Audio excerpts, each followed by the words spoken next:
Montréal. Je suis membre de l'équipe d'engagement de la communauté de l'édition en bibliothèque LP7 de la BRC et puis je vais aider aujourd'hui avec la facilitation de cette rencontre. Comme le disait Elisabeth, c'est un webinaire qui porte sur le prochain concours d'aide aux revues savantes du CRSH et le webinaire d'aujourd'hui est organisé par la BRC en collaboration avec le CRSH. C'est la deuxième rencontre en français sur le sujet. Il y a aussi eu des rencontres en anglais au courant des 2 dernières semaines. Je vais passer la parole à nos présentatrices. Je vais vous les présenter d'abord. Il y a avec nous Dina Goutte, qui est gestionnaire de portefeuille des subventions de recherche au CRSH. Et ensuite, nous avons également avec nous Jessica Robinson, agente principale de programme par intérim, portefeuille des subventions de recherche également au CRSH. Et enfin, nous avons avec nous Janet Atterill, coordonnatrice principale de Coalition Publica. Donc, je vous cède la parole. Merci Elizabeth et Mathieu. Je vais commencer à partager mon écran.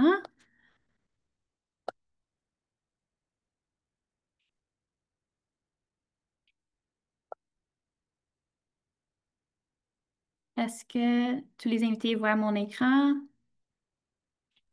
Oui. Parfait.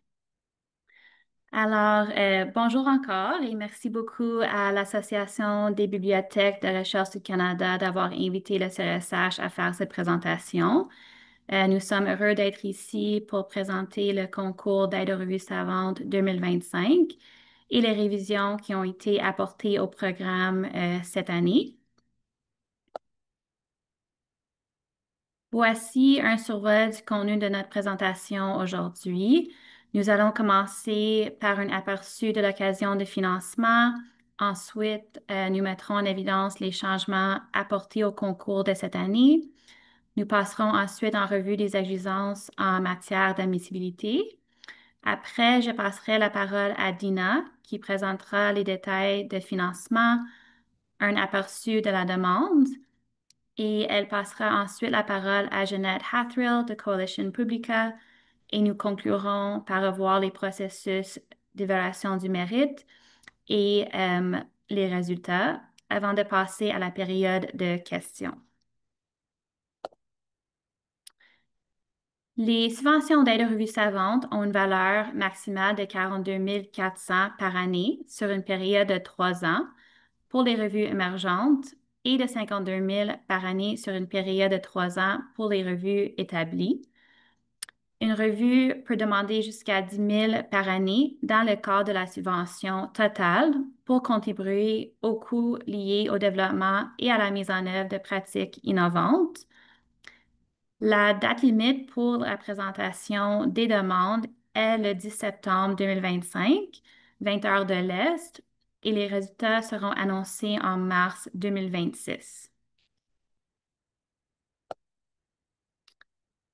Les subventions d'aide aux revues savantes doivent satisfaire aux objectifs du programme de recherche axé sur la connaissance. Elle appuie la recherche et la diffusion des connaissances au Canada en offrant aux revues une contribution qui aide à couvrir les coûts de publication d'articles scientifiques en libre accès et de diffusion numérique et explorer les pratiques et activités innovantes en matière de publication scientifique.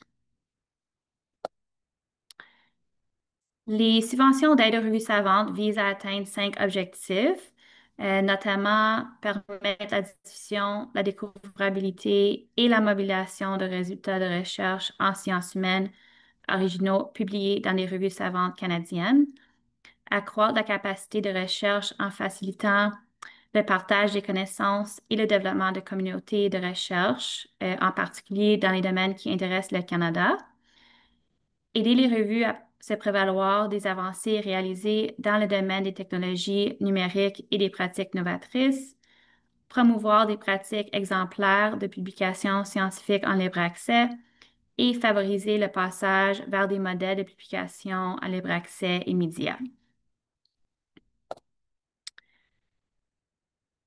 Comme annoncé en décembre 2023, le concours d'aide aux revues savantes a été reporté d'un an, de 2024 à 2025, afin de renouveler le programme conformément à la révision du politique des trois organismes sur le libre accès aux publications, qui exigera un accès libre et immédiat. Le concours de 2025 sera un cycle de transition pour des revues opérant en libre accès différé ou utilisant des frais de traitement d'articles. À compter de 2028, seules les revues opérant selon le modèle Diamant seront admissibles. En d'autres termes, libre accès immédiat sans frais de traitement d'articles. Ce concours porte également une augmentation significative du montant des subventions, allant jusqu'à 52 000 pour les revues établies en libre accès immédiat sans frais de traitement d'articles et également une augmentation significative du budget total du programme qui passe de 3,3 millions à 7,6 millions par année. Il y a aussi un nouveau volet de financement pour les revues émergentes, opérant en libre accès immédiat sans frais de traitement d'articles modèle Diamant.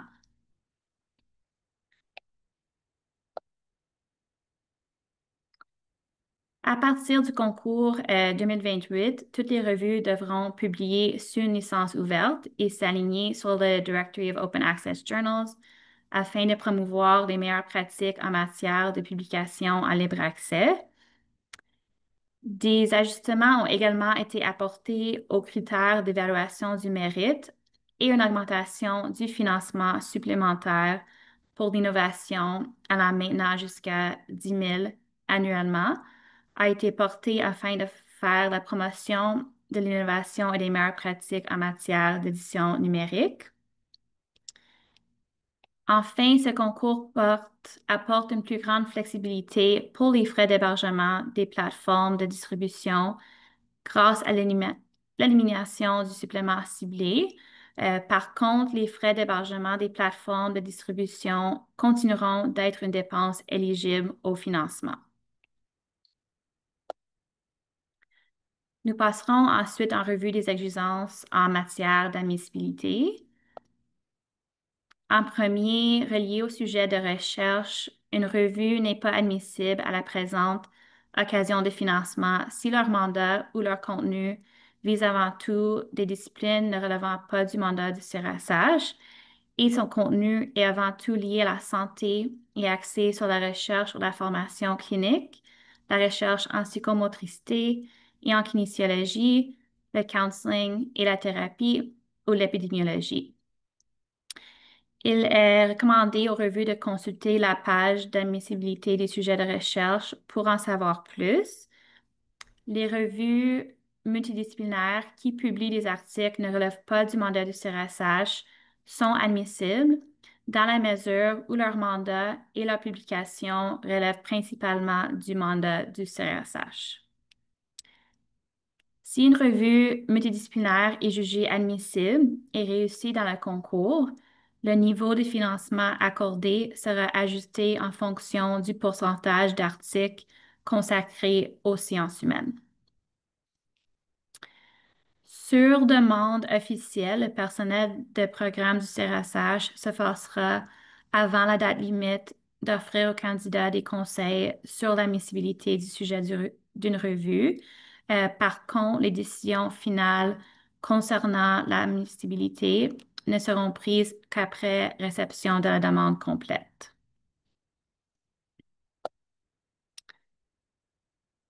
Pour l'aide aux revues savantes, la personne candidate doit être la rédactrice ou le rédacteur en chef de la revue ou, dans le cas d'un collectif d'édition, l'une des co-rédactrices ou l'un des co-rédacteurs, faire partie du corps professoral d'un établissement d'enseignement postsecondaire canadien admissible et assumer la responsabilité de la subvention.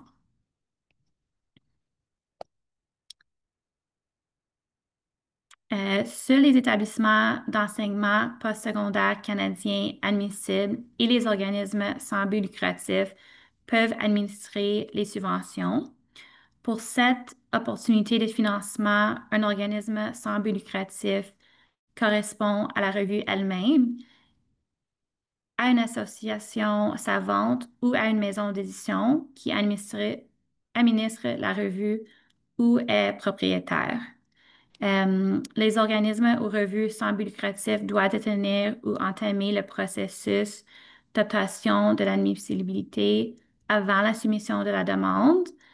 Il est recommandé de commencer le processus le plus tôt possible afin de s'assurer l'admissibilité avant de soumettre votre demande au concours.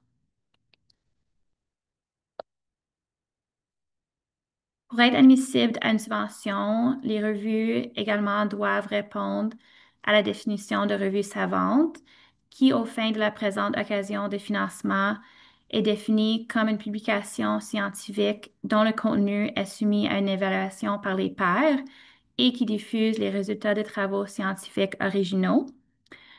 La revue doit soumettre chaque article à un processus rigoureux et indépendant d'évaluation par les pairs et publié principalement en français et ou en anglais et répondre à au moins l'un des deux critères suivants, soit au moins le tiers du comité de rédaction principal est affilié à un établissement d'enseignement postsecondaire canadien admissible, ou le titre de la revue appartient à un organisme canadien sans but lucratif. Pour les conditions d'admissibilité et les définitions, veuillez vous référer à la section d'admissibilité sur la page d'aide aux revues savantes concours de septembre 2025 sur le site web du CRSH. Avec le nouveau volet de revue émergente, ce concours, voici les critères qui distinguent une revue établie d'une revue émergente. Pour être admissibles, les revues établies doivent avoir été fondées au moins 2 ans avant la date de présentation des demandes en septembre, avoir publié chaque année durant cette période au moins 2 numéros par an, chacun comptant au moins 3 articles évalués par des pairs, ou avoir publié au moins 6 articles évalués par des pairs par an au cours de la période de 2 ans pour les revues n'offrant pas de publication sous forme de numéros. Les revues émergentes doivent avoir été fondées au cours des 2 années précédant la date de présentation des demandes en septembre, avoir publié durant cette période au moins un numéro comptant au moins 3 articles évalués par des pairs ou au moins 3 articles évalués par des pairs pour les revues n'offrant pas de publication sous forme de numéro. En ce qui concerne le libre accès, pour être admissible à une subvention, les revues doivent publier en libre accès immédiat, sans abonnement et sans frais de traitement d'articles, sous licence ouverte, par exemple Creative Commons ou l'équivalent, et être répertorié dans le répertoire de revues en libre accès, Directory of Open Access Journals ou DOAJ en anglais, ou remplir tous les critères du répertoire. Étant donné que le concours 2025 est un cycle de transition, les revues qui ne répondent pas à ces 3 critères restent admissibles. Cependant, la demande doit inclure un plan de transition vers le libre accès immédiat sans frais de traitement d'articles d'ici 2028. Un plan visant à rendre la revue conforme aux critères du répertoire de revues en libre accès, notamment publié sous licence ouverte d'ici 2028. C'est à noter que selon les critères actuels du programme, les revues ne seront pas obligées de publier immédiatement en libre accès immédiat pour être admissibles au concours 2028. Cependant, elles devront passer à un modèle admissible avant la soumission de demande. Comme déjà mentionné, pour le concours 2028, toutes les revues devront être publiées en libre accès immédiat, sans abonnement et sans frais de traitement d'articles, libre accès diamant et sous licence ouverte, par exemple Creative Commons ou l'équivalent. Je passe maintenant la parole à Dina pour présenter les détails du financement. OK. Merci, Jessica. Alors, je passe maintenant au module de budget et comme Jessica a mentionné, les maximums ont considérablement augmenté cette année. Il y a un montant de base demandé qui est calculé sur la base du nombre d'articles admissibles que la revue propose à publier au cours de la période de la subvention. Les candidats peuvent aussi demander des fonds supplémentaires pour des pratiques innovatrices et le supplément dédié pour des frais de diffusion sur des plateformes sans but lucratif euh, euh, était éliminé pour cet concours. Mais cependant, les revues qui sont diffusées par ces plateformes peuvent toujours utiliser leur subvention de base pour payer ces frais d'hébergement. Alors, je passe par quelques détails sur le financement qui peuvent être demandés. Vous voyez ici les tarifs de financement par article euh, pour le concours. Alors, 1800 par article pour les revues émergentes, 1100 par article pour les revues établies qui appliquent des frais de traitement d'articles, 1800 par article pour les revues établies en libre accès différé de plus 12 mois et 2000 pour les revues établies en libre accès immédiat sans abonnement ni frais de traitement d'articles. Alors, les revues établies qui proposent de passer au libre accès immédiat sans frais de traitement d'articles avant 2028 peuvent demander le taux d'articles le plus élevé pour l'année au cours de laquelle ils passeront au libre accès. Mais l'allocation de fonds dépendra de la confirmation de la transition et la totalité des fonds pour l'année concernée seront retenus s'il y a lieu. Alors, c'est important avoir cette considération en tête. Et aussi, je note que pour des raisons administratives, la transition doit se faire avant le paiement du troisième versement de la subvention, c'est-à-dire la troisième année de la subvention. Les candidats sélectionnent le tarif par article applicable pour chaque année et entrent le nombre d'articles prévus pour arriver au montant de base total demandé. Les montants ne peuvent pas excéder le maximum autorisé par année. OK, alors je passe au supplément, le supplément d'innovation qui a été aussi augmenté jusqu'à 10 000 par année pour le concours, pour les revues établies et pour les revues émergentes. Alors, le même taux peuvent être demandés pour les deux. Ce supplément vise à contribuer aux coûts relatifs à l'élaboration et à l'adoption de pratiques innovatrices et liées à la publication exemplaire, par exemple des meilleures pratiques techniques et les meilleures pratiques en matière d'accessibilité numérique, de diversité et d'inclusion, les pratiques de diffusion novatrice et la production d'éléments graphiques innovatrices ou des vidéos, par exemple, peuvent aussi être couverts par le supplément. Ces coûts doivent être justifiés dans le module justification du budget et plan de publication. Alors, je passe maintenant à un aperçu du formulaire de demande. Oui, je ne donne pas des détails, mais vous pouvez garder ce liste en tant que guide de référence. et les instructions, bien sûr, pour chaque module se trouvent sur le site web du concours. Je note quand même que quelques sections ne sont pas obligatoires pour les revues émergentes. Ça inclut la liste des évaluateurs les plus fréquemment utilisés et aussi les mesures de lectorat et d'impact. Cependant, ces modules sont obligatoires pour les revues établies.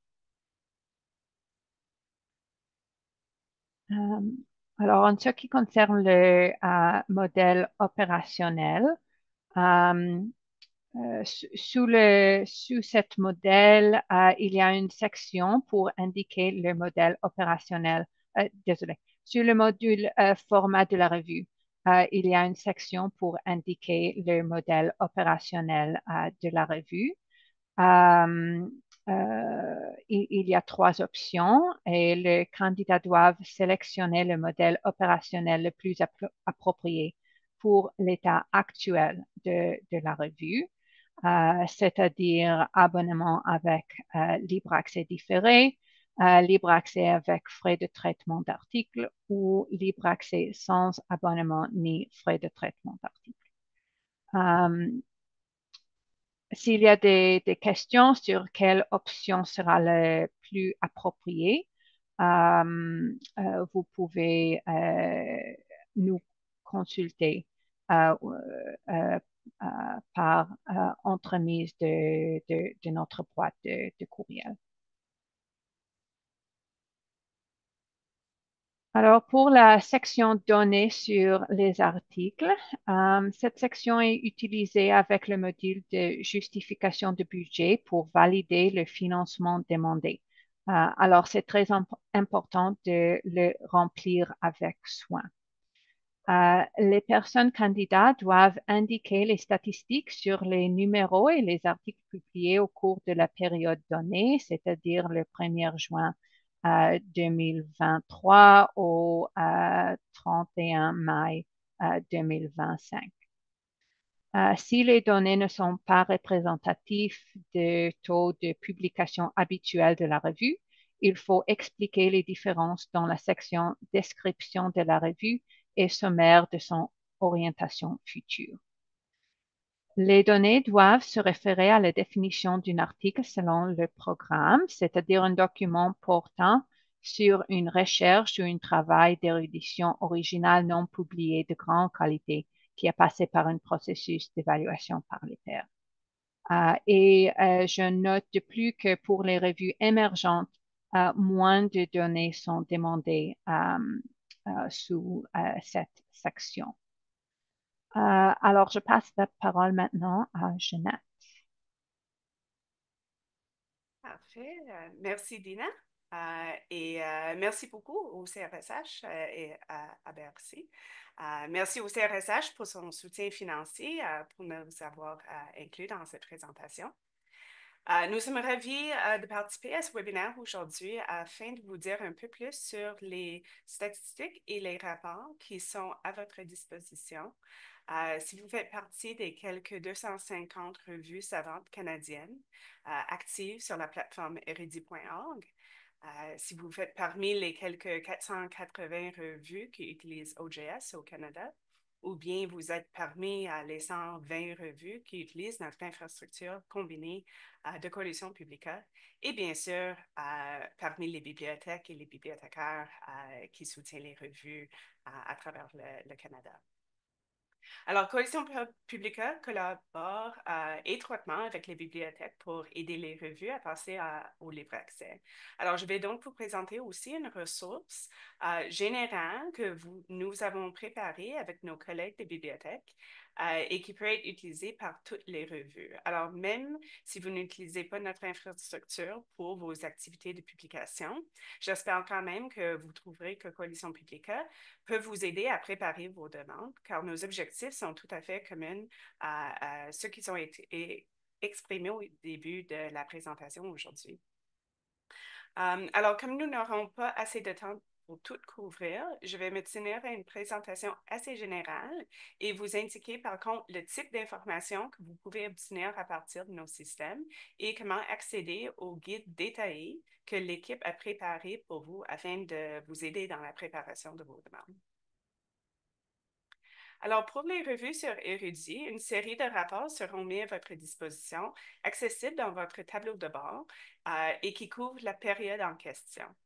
Les 5 rapports seront regroupés sous une rubrique CRSH et contiendront les informations des articles publiés sur Érudit, notamment la liste des auteurs, les métadonnées des articles et des volumes, ainsi que les statistiques de consultation par mois, par région géographique et par article.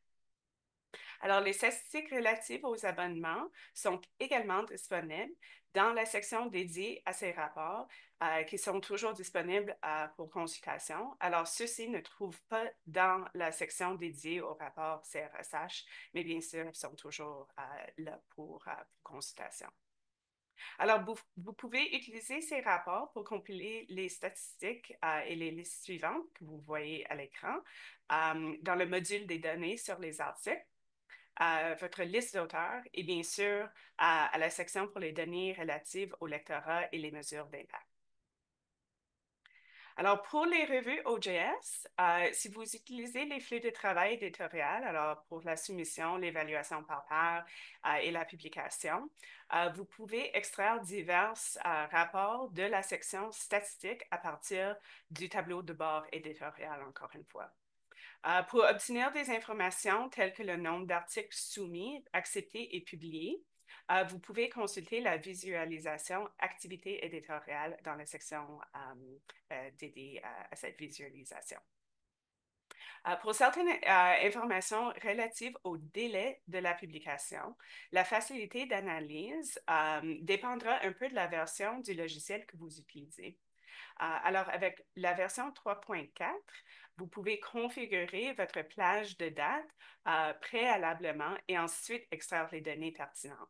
Mais par contre, si vous utilisez la version 3.3, vous devrez extraire 2 rapports différents et ensuite combiner certaines valeurs. Par la suite, vous pouvez effectuer un filtrage et un nettoyage des données. Alors, si vous utilisez la version 3.3, vous ferez bien de suivre le conseil que vous donnez probablement à vos élèves et ne pas commencer la veille de la date limite. De nombreuses statistiques et métadonnées relatives à vos articles seront disponibles, plus ou moins prêtes à l'emploi, telles que les listes des évaluateurs et des auteurs, ainsi que certaines statistiques de base sur l'utilisation du site Web. Mais certaines peuvent dépendre de la configuration de votre système et de vos pratiques de publication. Alors, par exemple, si vous avez précédemment connecté à Google Analytics ou Matomo à votre OJS, vous pourrez obtenir des statistiques d'utilisation du web un peu plus détaillées que celles que vous pouvez extraire d'une OJS qui est juste comme configurée proprement, mais d'une manière de base. Là encore, nous mettons à votre disposition un guide complet contenant de nombreux conseils et des instructions détaillées sur la manière de compiler les données requises et suggérées par le CRSH. Alors, pour ceux d'entre vous qui utilisent l'infrastructure combinée de Coalition Publica, c'est-à-dire OJS connecté avec Érudit, afin de démontrer le lectorat et l'impact, vous pouvez combiner les statistiques de consultation Érudit avec les statistiques de téléchargement ou de consultation de fichiers de OJS, car elles font toutes deux référence à une consultation du texte intégral par un utilisateur. Toutefois, les consultations de résumé ou les pages d'accueil d'articles ne contiennent pas nécessairement une consultation en texte intégral et ne peuvent donc pas être combinées avec les statistiques de Érudit. Bien sûr, elles peuvent être utilisées dans vos rapports, mais simplement pas en combinaison avec les statistiques de consultation Érudit pour les statistiques que vous voyez maintenant à l'écran. Alors, comme je l'ai mentionné, en collaboration avec nos collègues des bibliothèques, nous sommes heureux de vous présenter une feuille de route pour la transition vers le libre accès diamant avec une licence ouverte et alignée sur les critères de DOAJ que vous pouvez consulter qui pourrait vous aider à répondre à l'exigence mentionnée précédemment concernant la présentation d'une plan de transition pour 2028 qui est demandé dans la section orientation future de la demande. Alors, le guide OJS est déjà en ligne en français et en anglais et le guide érudit ainsi que la feuille de route sont en cours de finalisation maintenant et seront disponibles d'ici la fin du mois de juillet. Alors, voici notre lien, notre petit code QR. Bien entendu, ces diapositives seront disponibles après le webinaire. N'hésitez pas à poser vos questions durant la séance de questions-réponses. Et merci. Et à toi, Dina. Oui. Merci, Jeannette. C'est bien apprécié tout que tu es avec nous aujourd'hui aussi. OK, alors je passe au processus d'évaluation du mérite pour le programme Aide aux revues savantes. Alors, toutes les demandes passent par un processus d'évaluation du mérite compétitif et les décisions de financement du CRSH tiennent compte des recommandations du comité. L'évaluation pour le concours est faite en une seule étape, sans la participation d'évaluatrices et évaluateurs externes. Tous les comités sont multidisciplinaires, c'est-à-dire que chaque comité rassemble des revues de plusieurs disciplines. Les membres du comité sont choisis, entre autres, pour bien représenter le regroupement des disciplines évaluées par le comité. Ils et elles sont aussi choisis en référence de leur connaissance étroite avec le processus de production des revues. Les demandes sont évaluées en fonction de 3 critères et je passerai par chaque critère sous peu. Mais les notes pour chaque critère sont pondérées pour arriver à une note globale. Et les demandes doivent recevoir une note de satisfaisant ou plus pour chaque critère afin d'être recommandé pour une subvention. Cependant, le taux de succès dépendra du nombre de demandes admissibles reçues et de l'enveloppe budgétaire. Alors, en ce qui concerne les critères, oui, chaque critère inclut quelques sous-critères. Le comité ne donne pas des notes sur chaque sous-critère, mais ils sont utilisés pour arriver à à la note qui est donnée pour chaque critère. Les sous-critères sont soumis des légères clarifications à partir des conclusions de l'évaluation du programme de l'année 2020-21, mais ils n'ont pas changé beaucoup. Alors, le premier critère évalue la qualité et valeur de la revue et inclut les rigueur et qualité des processus pour la sélection des articles et leur évaluation par les pairs, la pertinence des articles publiés en fonction des objectifs de la revue, le caractère distinctif du contenu et des objectifs de la revue, la valeur de la contribution de la revue à son ou ses domaines de recherche, et aux autres communautés d'utilisatrices et utilisateurs concernés. Ou dans le cas des revues émergentes, la contribution potentielle à son ou ses domaines de recherche. Et finalement, l'impact des articles de la revue tel qu'il est déterminé par des mesures traditionnelles ou non traditionnelles ou la description qu'en fait la personne candidate. Ou pour les revues émergentes, le comité évalue l'impact potentiel des articles. Alors, le deuxième critère évalue l'orientation rédactionnelle de la revue, incluant le leadership de la rédactrice ou du rédacteur en chef, la pertinence de la composition du comité en rédaction et de l'équipe d'édition, preuve de l'engagement actif des membres du comité de rédaction et de l'équipe éditoriale et la qualité des objectifs proposés par la revue pour la période couverte par la subvention et la vraisemblance de leur réalisation. Le troisième critère évalue la nature et efficacité des stratégies de diffusion de la revue.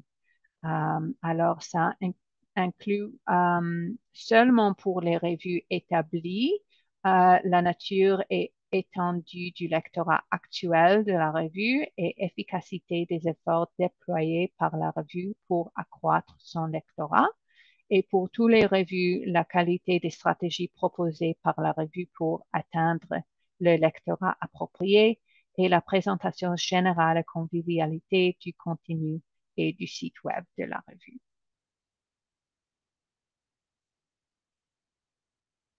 Alors, pour les résultats du concours, ils seront communiqués en mars 2026 et la période couverte par les subventions sera de mars 2026 au mars 2029.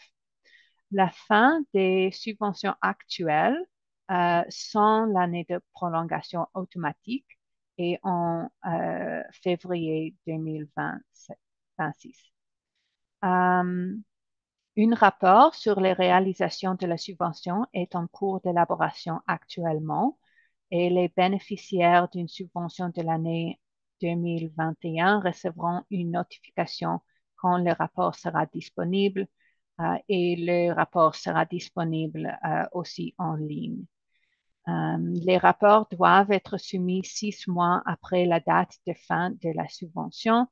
Alors, si vous prévoyez utiliser l'année de prolongation automatique, ça veut dire en septembre 2027. OK.